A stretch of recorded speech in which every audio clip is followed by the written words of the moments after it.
Glória a Deus por essa palavra maravilhosa. Queridas, hoje nós vamos fazer caminhar, né, por uma questão que afeta a muitas de nós, e que, se não afeta agora, afetará no futuro, que é a questão da relação dos avós e netos, e principalmente nesse momento que nós estamos vivendo, em que as crianças estão fora da creche, estão fora da escola, mas, ao mesmo tempo, podem ou não podem ficar com os avós, porque eles formam um grupo de risco, e, por outro lado, os pais precisam continuar na sua rotina de trabalho, e mesmo que isso não acontecesse antes, hoje nós temos muitos avós olhando os seus netos. O tema é muito vasto, né? Não daria tempo da gente, em poucos minutos, abranger. Nós vamos tentar caminhar por alguns pontos que são mais importantes, ok? Ou que são mais pertinentes para esse momento que nós estamos agora, ok? Nós vamos tentar colocar as questões, e, se houver tempo no final, a gente pode abrir para umas 2 perguntas, ou dependendo do tempo que a gente vai ter. Muito bem, gente. O que a Bíblia fala sobre essa relação, sobre a questão dos avós, né? A Bíblia promete ao justo ver as suas gerações futuras, não é isso? Eu estava lendo um livro há pouco tempo em que ele dizia que, ao educarmos nossos filhos, tá?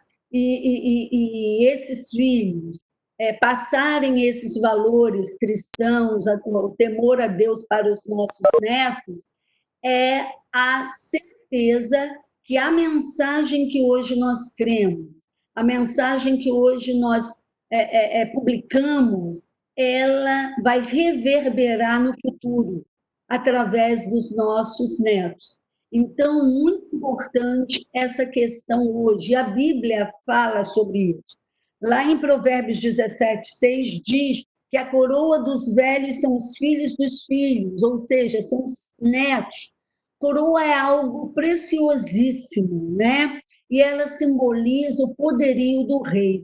É interessante porque a coroação, aquele momento, e nós hoje no mundo vemos pouco isso, e por isso, quando há, né, estamos aqui pensando, a rainha da Inglaterra, né, ela vai abdicar, ela vai ficar até o final, e, com certeza, a coroação do seu herdeiro, seja ele o filho, seja ele o neto, né, vai fazer com que nós vejamos um grande evento mundial publicado aí pelas redes sociais, pela TV e tudo mais, porque a coroação é a apoteose na vida de um herdeiro real. Então, Deus fala que os netos são coroa para todos nós, tá? E ele também cita exemplos práticos. Eu não sei se vai poder ser colocado, vou pedir ajuda aqui a Paula, né? Eu não sei se a gente vai poder compartilhar a tela. A Paula é expert ali, né? Então, a gente vê aí o texto de Provérbios 17:6, né? Coroa dos velhos são os filhos dos filhos, e a glória dos filhos são os pais, né? Então, essa relação é uma relação extremamente importante na vida de todos nós.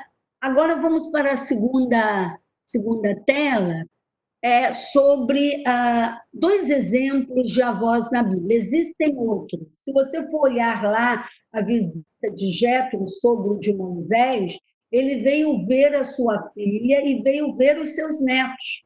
E ali ele conseguiu ter uma visão do trabalho de Moisés, e ajudou Moisés em termos de administrar melhor o povo, não é? Numa visita que ele fez à sua filha e aos seus netos.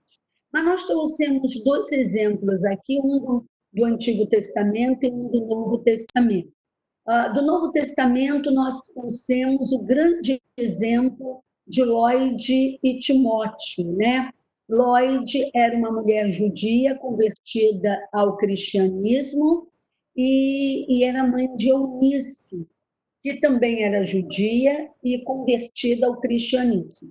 E a Eunice era casada com um homem grego, tá? Mas é interessante a força que Lloyd tem junto a Eunice, né, na educação de Timóteo nos caminhos do Senhor. E é interessante porque Paulo, ok, lá em 2 Timóteo 1,5, na carta que ele escreve a Timóteo, que ele era tutor, que ele encaminhava, era o professor, né, do seminário de Timóteo, ele cita, tá, isto, nesse texto que diz: evoco a lembrança da fé sem hipocrisia que há em ti.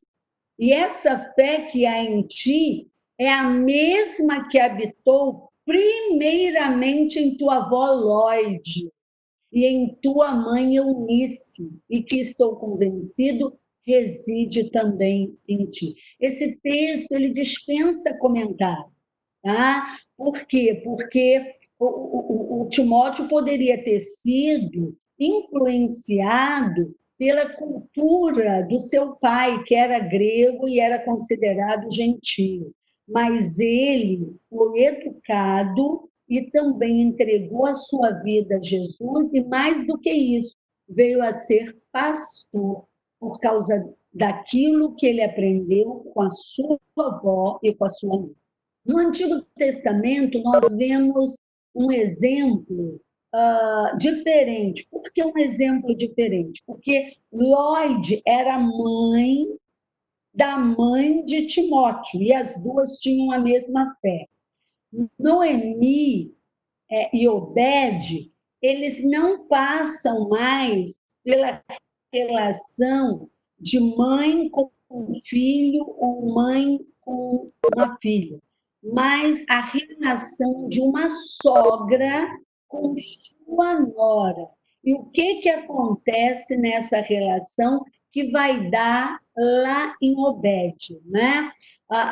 Obed, ele foi um precursor do rei Davi. E Obed, por isso, tá, na genealogia de Jesus, ele está presente. E Ruth, sua mãe, entra nessa genealogia, apesar de não ser uma mulher do povo hebreu. Ela era uma mulher de um outro povo, mas que acompanha, depois da perda do marido, depois da perda do sogro, ela acompanha Noemi e diz: o seu Deus será o meu Deus, o seu povo será o meu povo.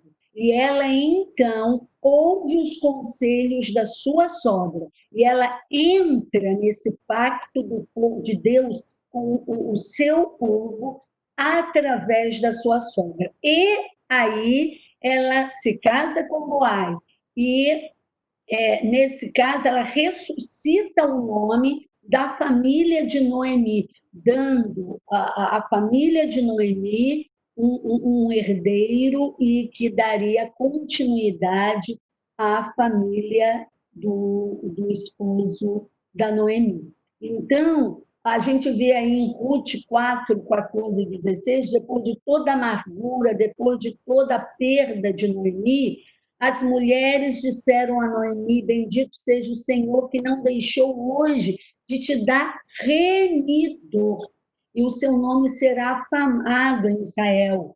Ele te será por restaurador da alma e nutrirá a tua velhice, pois a tua nora que te ama o deu à luz, e ela te é melhor do que 7 filhos.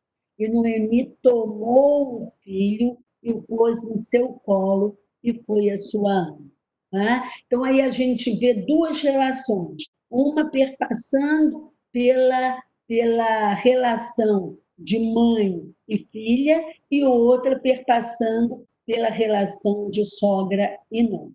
E aí, gente, depois dessa questão, tá? Nós vamos, nisso daí, também pegar um gancho, porque nós vamos falar daqui a pouco nessa questão da relação com o neto perpassando com os genros e netos. Na história, assim, ao olhar os netos, os avós se sentem continuados, né? E essa continuidade transgeracional que gera uma fantasia de imortalidade para todos nós, tá? No sentido de coerência na nossa vida. Por quê? Porque para os netos também é uma forma de desenvolvimento da sua identidade. Na relação do neto com os seus avós, tá? Nas vivências que esses avós passam para ele, nas recordações, nas emoções que isso é contado, e nas imagens desses avós, competências são passadas para construir as novas relações e essa nova identidade que esse neto vai ter. Tá? A identidade de cada um de nós é construída, principalmente na meninice, na infância e na adolescência. E essa relação com os avós ajudam bastante, principalmente quando essas relações são saudáveis, tá? Essa transmissão desses valores é que dá sentido à relação de avós e netos. Eu me lembro muito, a minha avó já faleceu, mas eu me lembro que ela contava na sua infância sobre a gripe espanhola, tá? Porque ela tinha, quando a gripe espanhola veio em 1918, ela tinha cerca de 5 para 6 anos. E toda a família dela ficou doente, e ela sozinha, com essa idade, ela que cozinhava, porque os pais ficaram doentes e todos os muitos irmãos dela. E ela contava para mim e para o meu irmão, quando nós éramos crianças, quando nós éramos menores, ela contava para nós como é que era essa vivência. E a vivência dos carros cheios de cadáveres passando na frente da casa, e a morte em todo lugar.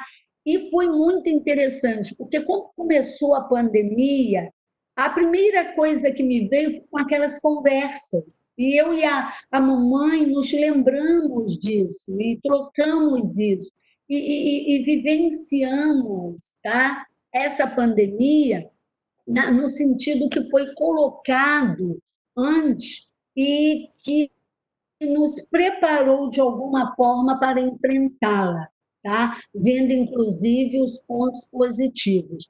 E aquela força que a vovó passou para nós, nossa, ela não foi contaminada, nós não sabemos se ela foi e não desenvolveu a doença, ou se ela não foi.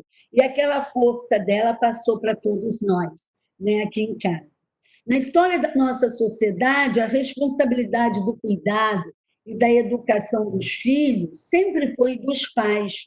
Mas com as mudanças sociais mais recentes, tais como o aumento do número de divórcios, a saída da mãe para o mercado de trabalho, o aumento do número de mães solteiras adolescentes e também a dependência financeira dos jovens casais ou dessa mãe solteira ainda adolescente, ainda estudando, dessa avó, dessa mãe dela, levou uma mudança na relação, pois os netos passaram a ser responsabilidade dos avós. Então, o que acontece? A casa do vovô, a casa da vovó, deixou de ser aquele lugar de visita, deixou de ser aquele lugar de passar as férias, tá? De ter um dia diferente, vamos almoçar na casa da vovó, não é?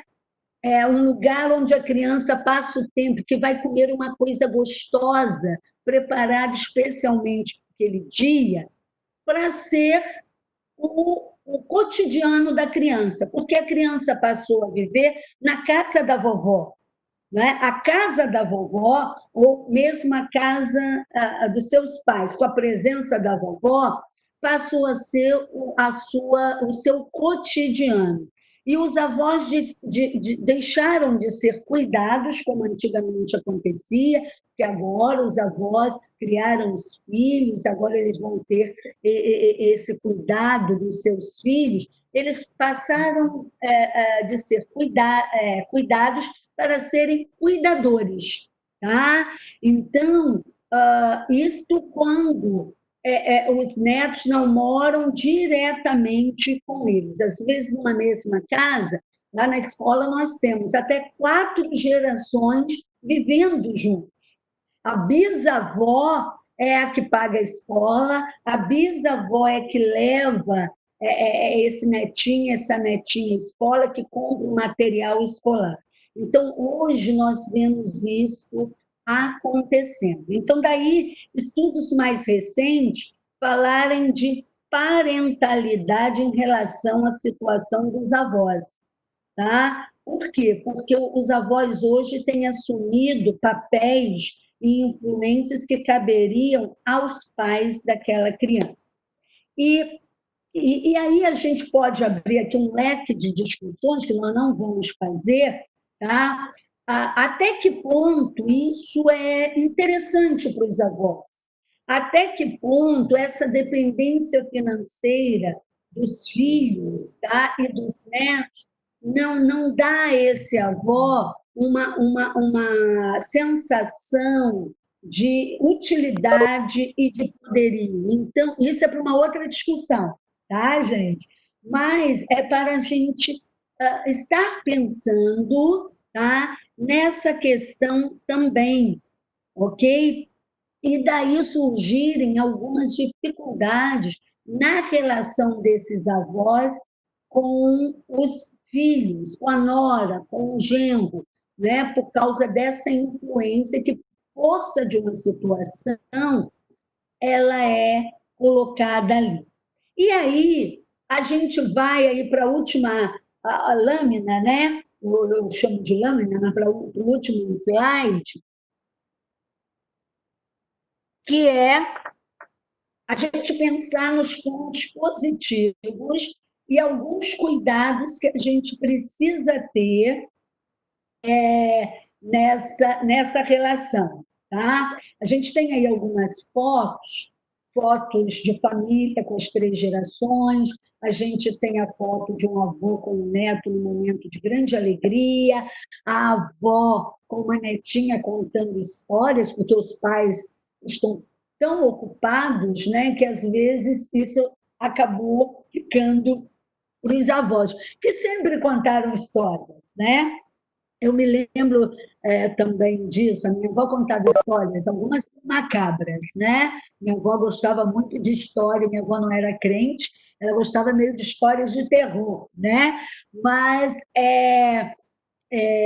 mas contava histórias, os avós, eu me lembro da infância também, que a minha mãe comprava livros, eu li toda a coleção do Vovô Felício, não sei aqui quem leu, a Monteiro Lobato, então a gente tem ali a presença muito forte de uma avó, não uma avó que cria, mas uma avó que tem um espaço para esses netos, né, o Vovô Felício também, visitarem e viverem mil aventuras. Então, vamos falar aí um pouquinho dos pontos, né, positivos. No nosso caso, é a transmissão dos nossos valores e das nossas crenças, ok? O que aconteceu com Lloyd e Timóteo foi isso. Então, os nossos netos também, muitas vezes, os nossos filhos não seguem os nossos caminhos na fé cristã, então nós, avós, tomamos para nós essa responsabilidade de passar para uma outra geração. E eu já vi testemunhos de pastores, que hoje são pastores, mas pela influência da vovó, não da sua mãe ou do seu pai, tá? Mas dos avós que passaram para ele esses fundamentos da fé cristã. Então, hoje nós vemos avós buscando isso. Às vezes não são os pais que levam para a igreja, quem leva para a igreja são os avós, né? Levam os netos para a casa do Senhor. Por outro lado, quando os filhos compartilham da mesma fé, ela vem como um reforço a isto, porque ela tem mais experiência na vida cristã. Então, ela consegue passar essa experiência de uma forma de vivência para os seus netos, ok? Outra questão muito importante é a troca, tá? Dessas experiências não vividas ainda pelos pais, porque eles são de uma geração mais nova, e não vivida por esses netos, mas vivida por esses avós. Experiências, tá? Causos, poderíamos dizer assim. Há algum tempo atrás, ainda estavam vivos os avós que participaram da Segunda Guerra, né, Mundial.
Acho que não é seu microfone. Paula, não estou ouvindo a palestra.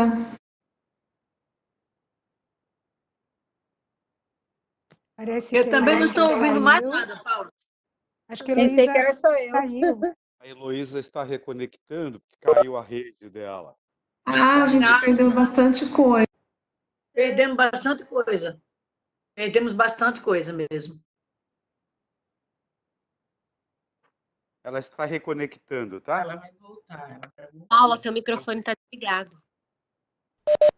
Ela já vai retornar, está gravando tudo isso. Vamos ficar quietinhas esperando ela voltar, tá bom?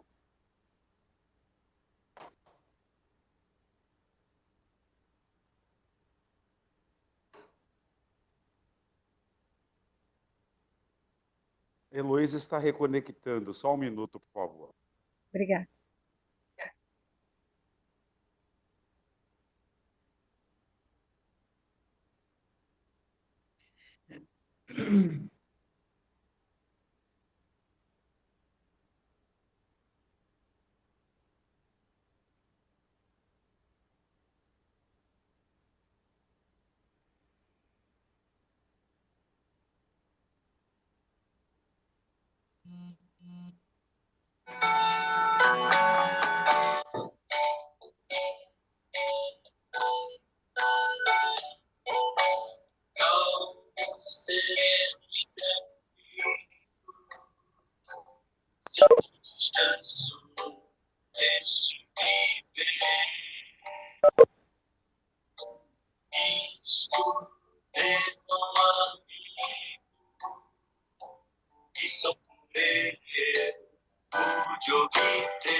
meu Senhor, meu Salvador, só por Ele ganhei. Voltei. Estou aqui no telefone do esposo, porque o meu não consegui nem no computador, nem no telefone. Onde eu parei que vocês ouviram? Qual foi a parte? Você estava falando da Terceira Guerra, alguma coisa assim. Beleza, então foi pertinho. Exatamente. Enquanto isso, né, a gente ficava ouvindo aquelas histórias e isso foi somando a uma história de vida. As histórias da minha mãe mesmo, né, e que ela também, ao conversar comigo na infância, passou para mim e agora para a filha também. Os netos, eles são construídos com essas vivências, com essas emoções, e a sua identidade aí é moldada, né? E é grande a nossa força. Finalmente, nós vamos para alguns cuidados que nós precisamos ter aí nessa relação. Nós temos duas normas aí que são contraditórias. Ao mesmo tempo, tá? Que nós não devemos interferir na educação dos netos que é dada pelos nossos filhos, a necessidade de estar participando dessa educação nos dá essa tarefa. E aí vem os atritos na família, não é mesmo? Porque as coisas não ficam bem delineadas. Ou seja, eu sou responsável de cuidar desse neto desde a hora que ele acorda até a hora que os pais chegam, ou na casa desse neto, ou quando os pais trazem esse neto para nós, para que a gente passe o dia com eles. Então, essa é a nossa responsabilidade. Mas quais valores devem ser passados? Isso não é combinado, tá? Entre os pais e os filhos. Nessa situação, o pai, o que o pai faria com o filho? E o que o avô ou a avó faz com o neto? Provavelmente, o seu filho vai fazer algo que ele aprendeu com você. Mas você está numa outra vibe, você está num outro momento de vida. Aquela coisa de ser responsável pela educação do filho já passou. Os netos são a coroa, tá? Dos avós. E aí a gente passa a ser um pouco mais brando, a gente tem um outro olhar, até um olhar pela experiência, né, de vida que a gente tem. Então, fica assim um conflito muito grande, principalmente se a relação com o genro ou com a nora não for uma relação muito saudável, não for uma relação saudável. E aí, querendo ou não, o neto vai ficar naquele impasse, porque, afinal de contas, quem é a autoridade sobre a sua vida? Todos são autoridade sobre a sua vida, mas fica parecendo uma guerra de quem o filho vai amar mais, tá? Que não deve ser uma preocupação dos avós, porque o neto, por essa relação ser diferenciada, o neto vai amar esses avós. Mas, ao mesmo tempo, quando o avô ou a avó assume essa educação, ele não pode mais agir como se fosse aquele dia especial de visita à casa dele, tá? E aí ele tem que colocar regras e rédeas nessa situação. É o que a gente fala que é um exercício constante da autoridade. E aí os avós precisam ser parceiros dos pais dessa criança nesse exercício. Então, aquela coisa dos avós acolherem os netos na desobediência, quando a relação é contínua, ela é perigosa, tá? Ela é perigosa. E, às vezes, isso não acontece só na casa, isso acontece na escola. Por exemplo, hoje se vê a importância da criança ir para a pré-escola, tá? No desenvolvimento dela.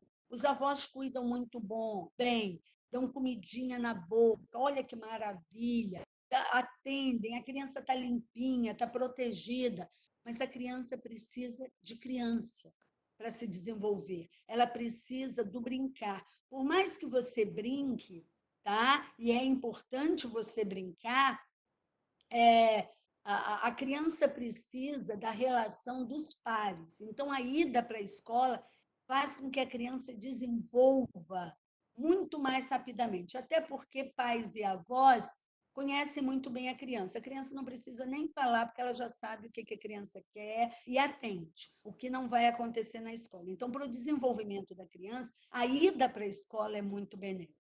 E a gente vê muitos casos que os avós resistem. Para que gastar dinheiro? Eu não estou cuidando tão bem, né? Faz uma poupança com esse dinheiro, não precisa, ele pode ficar aqui comigo. E quando a criança vai para a escola, no início, que ela chora muito, a avó fala e fala na frente da criança: não estou falando, está acontecendo alguma coisa, estão maltratando, né? A Maria, Mariazinha, ou João, Joãozinho, né? Olha, essa escola. E aí começa. O que a professora fez com você? Né? E aí a gente vai minando uma autoridade que é o da professora e, ao mesmo tempo, a dos pais que têm o desejo de enviar essa criança para a escola para esse desenvolvimento mais integral. Então, quando nós minamos a autoridade de alguém, a gente não percebe que a nossa autoridade está sendo minada. E aí, aquela valorização ela vai se perdendo durante o crescimento da criança, porque não vai ser criança para sempre, ela vai ser adolescente. Tá? Então, é muito importante. Isso não só dos avós, mas também dos pais. Os pais precisam ter muito cuidado para não fazerem comentários negativos dos avós diante dos filhos.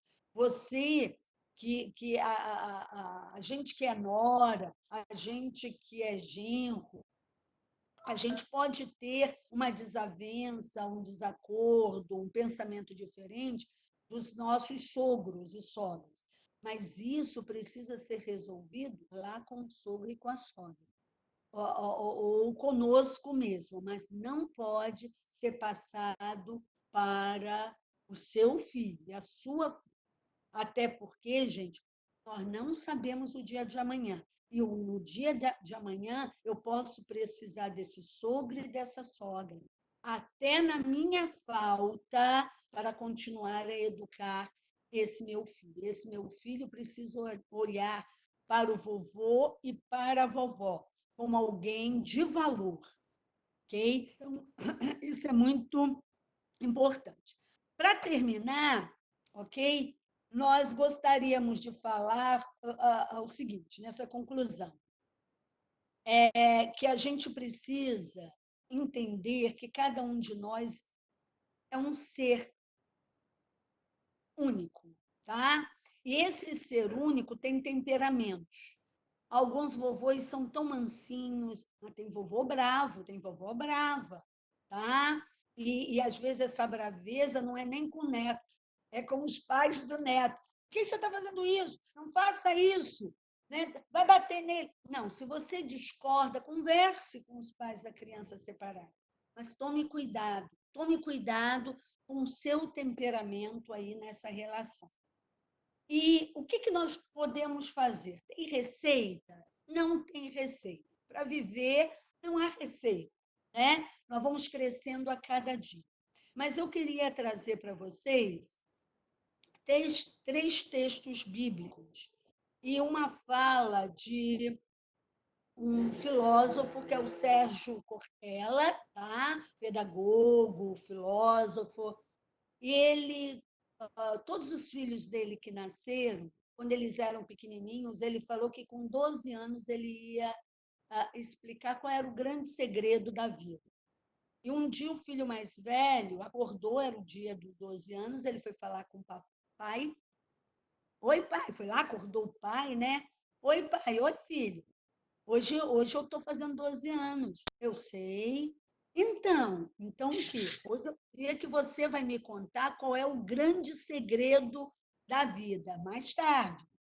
Na hora apropriada, ele sentou com o filho e falou o seguinte: Filho, o grande segredo da vida é que a vaca não dá leite.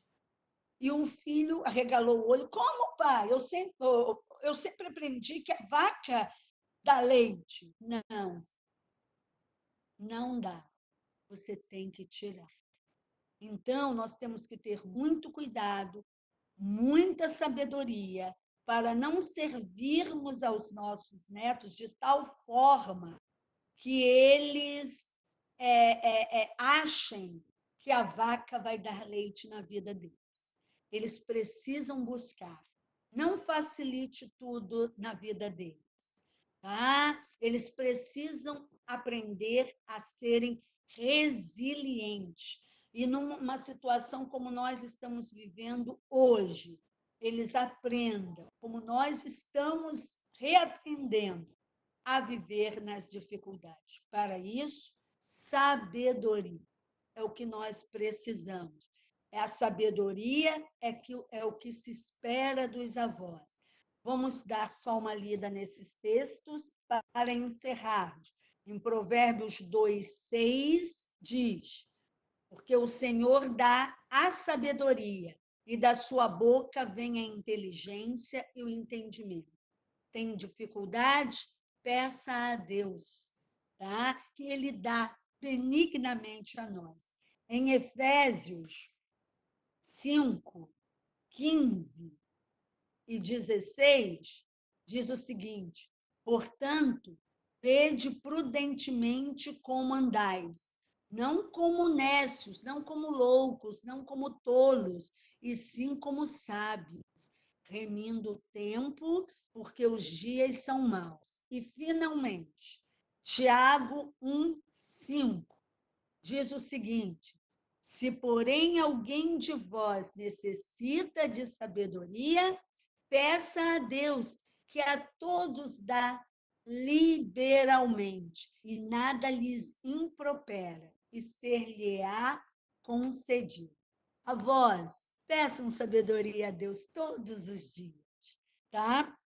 Você discorda de alguma coisa? Peça sabedoria a Deus para ajudar. Às vezes a gente não tem nem que falar, tem que orar, tem que agir com sabedoria, tá? Então, fica aqui a nossa palavra e a gente espera, né, que Deus possa completá-la no coração de todas nós e que a gente esteja aberta em qualquer idade para aprendermos sempre, porque Deus nos ensina sempre. Ok? Um beijo no coração de todo mundo. Devolvo a palavra para a Paula.